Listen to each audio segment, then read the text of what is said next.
What's going on, guys? It's Jimmy here. Welcome to our daily show where we discuss everything you need to know about and what's going on here in our country on a daily basis. Congress is trying to rush to get things done here this week and before the end of this month, actually. So we'll go over what they're doing here and we'll cover that here in this video. So let's jump right in. Also, thanks so much for liking and sharing these videos. It really helps out our YouTube channel here. Here we go. Okay, lawmakers reached a deal on the framework for omnibus spending package for government shutdown, to prevent a government shutdown, to fund the government, and for a lot of different things here. Here's the details on this. Lawmakers have struck a much anticipated deal on a framework for an omnibus government funding package to fund for fiscal year 2023. Senate Appropriations Committee Chairman Patrick Leahy, Democratic representative from Vermont, on Tuesday night said negotiations had, quote, reached a bipartisan, bicameral framework that should allow us to finish an omnibus appropriations bill that can pass the House and Senate and be signed into law by the president. Leahy said he had reached a deal with the Senate Appropriations Committee Vice Chairman and Chairwoman with Republicans and Democrats, as you can see here. We have a framework that provides a path forward to enact an omnibus next week, adding that the House and Senate are working around the clock to negotiate it. They may have to, if they do it next week, they may have to pass a temporary bill to fund the government for a day or two or something to prevent a government shutdown. They said, quote, the pain of inflation is real and it is being felt across the federal government and by Americans' families right now. We cannot delay our work any further, and a 2-month continuing resolution does not provide any relief. Government funding runs out at midnight Friday, and lawmakers must pass a short-term funding measure known as a continuing resolution this week in order to prevent a government shutdown.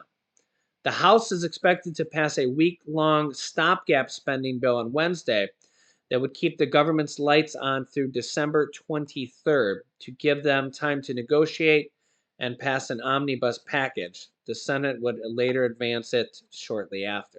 The main hangup in discussions was the disparity between domestic and defense spending, both of which are expected to get a significant boost from current spending level. The main battle for Republicans is how long the continuing resolution is expected to be passed and this week should last. House Republican leaders are clamoring for a stopgap proposal to last into January, when Republicans will hold the majority, giving them more leverage into the funding bill. Here's what Mitch McConnell had to say. I think we're very close to getting an omnibus appropriation bill that would be, I think, broadly appealing. It would meet the defense number of the NDAA without having to pay a bonus above what President Biden asked for domestic priorities of the Democrats. Mitch McConnell, leader of the Republicans, also seen here. McConnell steps up attacks on a weakened Trump as Trump just seen for the first time losing his first Republican candidate poll to Republican Governor Ron DeSantis. Senate Minority Leader Mitch McConnell stepping up his attacks on former President Trump as Trump's support dips. Mitch McConnell said that he blamed Trump for the, quote, candidate quality problem that hampered the party's bid to recapture the Senate in 2022, marking the third time in 3 weeks that McConnell has directly criticized the former president after repeatedly avoiding engaging with him over the past 2 years. You know, Trump is always bashing McConnell. McConnell's bashing him back. A lot of fighting inter-party here. The strong pushback comes as polls show Trump's support is slipping among Republican voters, a trend that has accelerated since Trump-aligned candidates lost important races across the country in midterm elections. The poll also showed Republican voters prefer Florida Governor Ron DeSantis, Republican, over Trump as a potential presidential candidate by a margin of 56% to 33% here just recently. With Trump, quote, leaking oil, in the words of another Republican senator, I'm not sure who that was, McConnell isn't wasting any time in striking back against someone who has repeatedly called for his ouster as Senate Republican leader. But Mitch McConnell was just voted as the leader again. McConnell said that Trump was a big reason why Senate Republican leaders were not able to steer Senate nominations to stronger candidates in key battleground states such as Arizona, Georgia, and New Hampshire. McConnell said, quote, "We ended up having a candidate quality issue," he told reporters here on Tuesday. "Look at Arizona, look at New Hampshire, and the challenging situation in Georgia as well." A lot of people think that Republican Senate candidate Herschel Walker, who ended up losing, pretty much ran and was the candidate solely because of Trump. So you guys can let me know your thoughts here on this. So Trump did push him to run, and I don't know. You guys can let me know your thoughts here on this. Who do you think will be the Republican primary for president? Do you think it'll be DeSantis, or do you think it'll be Trump, or somebody else? Do you think Biden will be the Democratic candidate, or do you think it'll be somebody else? We'll see. Some interesting results here on a new poll. You guys can let me know your thoughts here on this. Just 18% in a new poll said that Republican control will change Washington for the better. Here's the details on this. Less than 1 in 5 Americans in a new poll said they believe that Republican control of the House next Congress will change Washington for the better.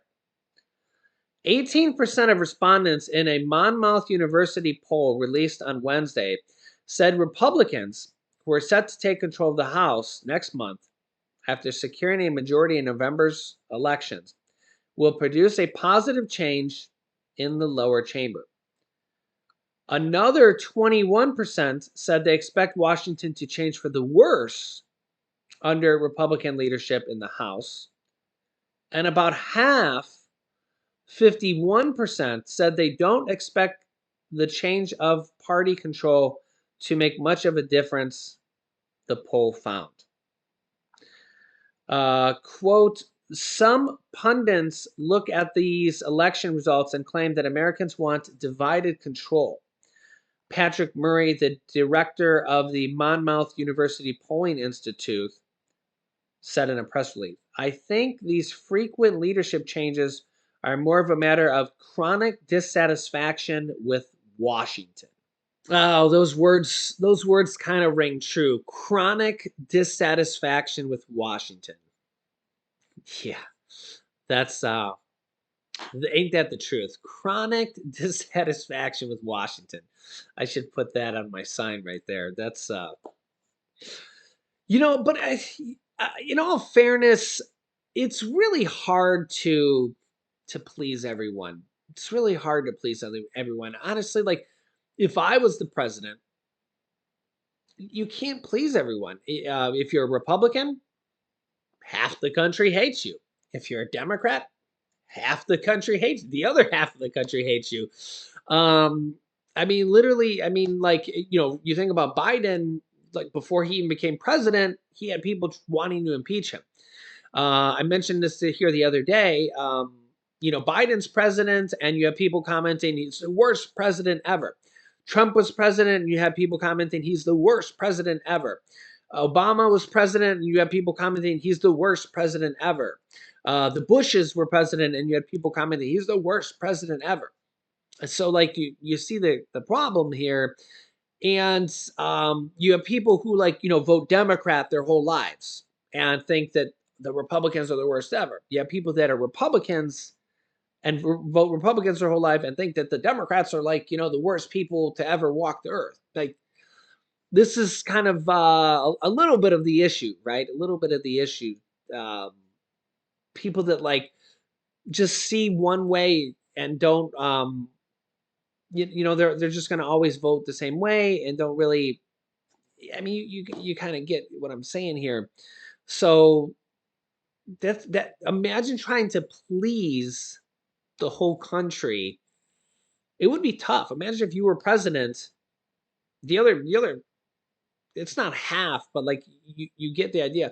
What was interesting here is that we've seen a recent poll, and again, I get that polls, not everybody like believes them, but polls are sometimes closer to accurate than a lot of people think. We had a recent poll here that if Biden went against Trump, that Biden would win, but if Biden went against DeSantis, the Republican governor from Florida, if he was the Republican candidate, then DeSantis would win.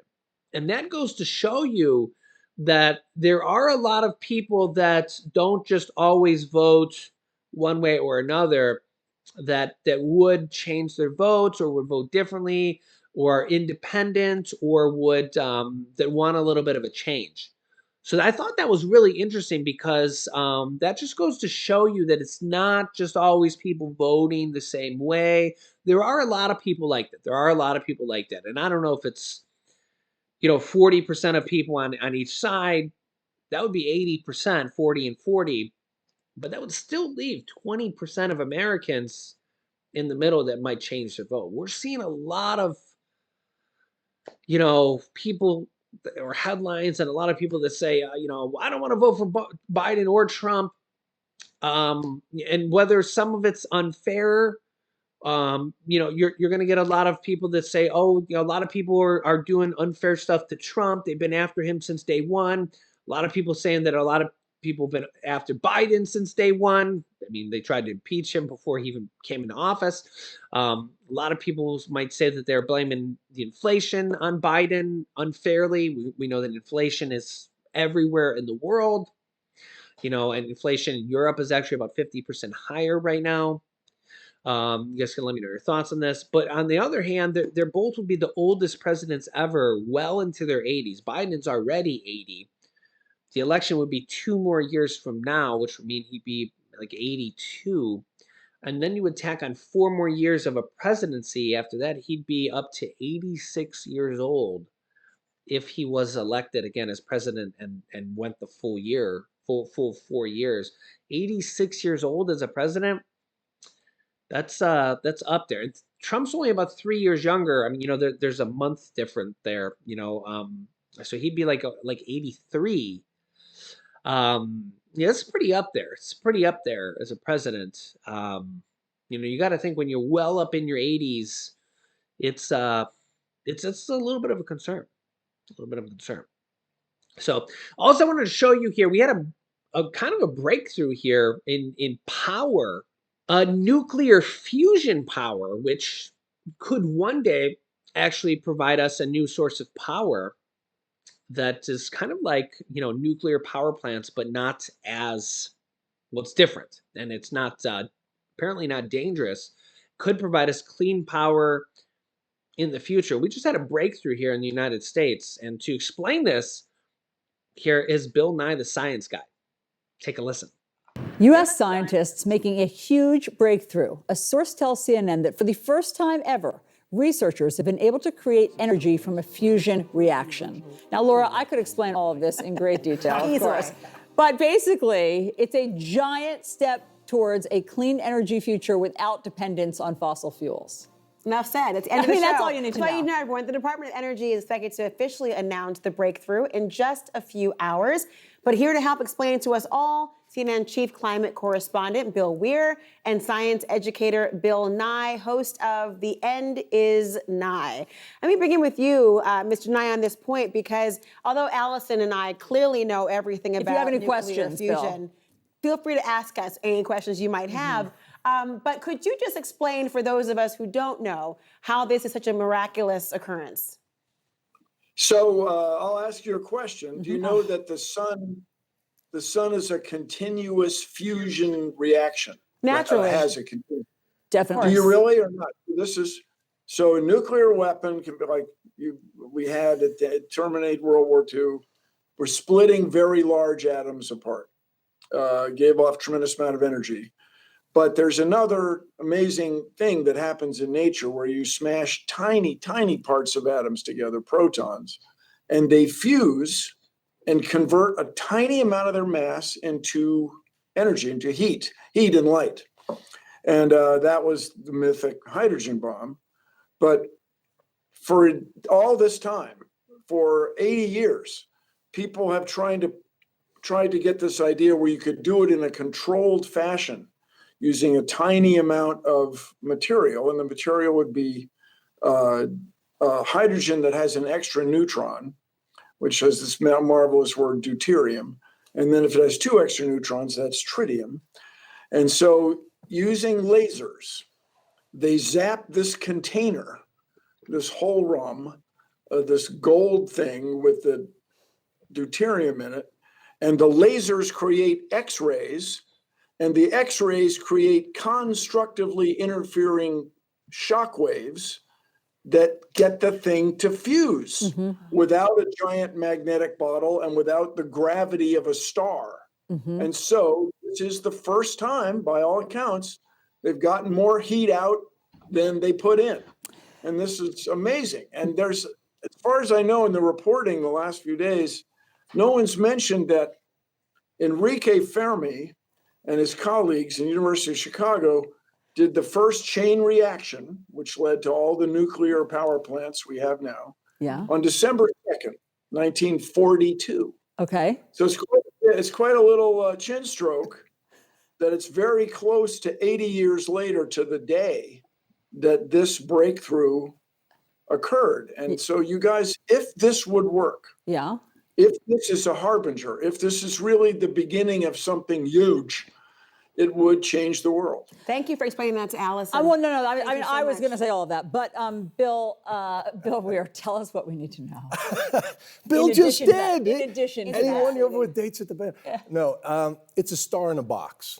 This is the whole idea. This is why nuclear physicists have been salivating on this idea forever. It's taking a star and putting it in a box on Earth and tapping that energy that goes forever. It's what Iron Man has in his chest, okay? Now we understand. It's this endless clean energy machine, and the appeal of it is you don't have any nuclear waste, there's no fallouts, there's no accidents. We don't have to drill or mine for fuel anymore because the fuel is seawater. We have 30 million years of seawater, theoretically, to feed these machines. But what Bill was describing there, these 200 lasers aimed at what is essentially a peppercorn of hydrogen, a long way from there to where you can plug in your house to this stuff. This is for our grandkids, probably, as a meaningful technology. Bill, maybe you're more optimistic than I am about how fast this takes. In the meantime, there's all this incredible breakthroughs that are happening with wind and solar, and more will go online in the next 5 years. It went online in the last 20. So it'll be interesting to see how this news is received by those who say we should be putting our billions of dollars into the technology we know works today and getting off of oil and gas ASAP, and then maybe saving life as we know it before we go for these amazing moonshots. But at the same time, the promise of this, private money is going to chase public after this, and so this could be a brave new world. Bill, do you think that it could be in our grandchildren's lifetime? Could it be conceivably sooner? Absolutely. I mean, so I just think about how quickly people went from discovering chain reactions, the Sizzler crossing the street in 1928, and he had this idea. And then just 2 decades later, we had nuclear power plants. Well, this could be the beginning of something amazing. So everybody, this expression H2O, water. There's no shortage of hydrogen, man. If we can find a way to make this happen continuously, what you do is capture the heat, and almost certainly capture the heat, boil water and make steam and run a turbine, just as we do now in a coal-fired plant or a natural gas-fired plant or a nuclear plant, if we're using fission. So it's really an exciting thing, and it shows you the value of just investing. Like, you just invest in basic research. There is no right answer. And I got to say, Bill, to me, it's don't make me pick. We don't want to have to pick. That's true. No, but really, and because the climate situation is so serious, we want to do, as I like to say, everything all at once. We want to develop wind and solar. We want to develop this fusion technology if it's possible. We want to avoid, you may know NIMBY, not in my backyard. We want to avoid banana.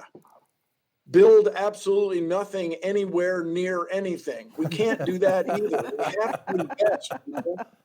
We have to build power lines. It's going to have to go through somebody's right of way. We've got to find ways to distribute electricity and include everybody in a future so that we have a higher quality of life for more people on Earth and we can avoid having catastrophic climate consequences. This is one more piece in the puzzle. Invest, invest, invest. And plus, people. I was born in the US. I don't know any better. Okay, so I want the US to lead in this technology. I don't want to be catching up with researchers in other parts of the world who are fine people. Yeah, yes. And they're my colleagues, but I want, as a a US proud citizen, American, I want to invest in this. You make a Back great to you. point. You make a great point, Bill. Yeah, so let me know your thoughts here in the comments. Maybe something that could be coming here in the future. Remember, the reason electricity is going up so much here is because the number one reason you can see right here, and you may know this or you may have guessed, the rising utility bills and electricity bills are being driven by the surge of the price of natural gas. Yeah. So natural gas and oil and stuff being taken out of the ground costing a lot more, which generates about 40% of the United States electricity. Yeah. So when you go to pay your electric bill this month and you see it being a lot more, you can thank oil and gas being so expensive. And it's probably only going to get more expensive going on here moving forward. And I mean, I remember when, gas at the pump used to be less than $1. And, it's coming down now for the time being, but does anybody think that's going to last? I mean, it wasn't too long ago that gas was over $4 or $5. And if you were in California, $6 or $7. I think we all know that gas is just going to continue to rise in the future. I mean, we're seeing a short-term reprieve right now, but gas just continues to go up and up and up in the future. All types of gas, natural gas, diesel, heating oil, and it's going to only get more expensive. So let me know your thoughts here in the comments, and I'll keep you up to date here with everything going on here in our country on a daily basis. Make sure to subscribe down below to our YouTube channel. It's completely free to do so you don't miss out on new videos to come out here on our channel at 10 a.m., 3 p.m., and 8 p.m. Eastern Standard Time. Click the bell icon after you subscribe so you get notifications. And also, thanks for liking and sharing these videos. And next up, you can click here to watch my newest video about checks that are going out in December to millions of Americans. So click on that video next. Thanks for watching, guys, and I'll see you in the next video.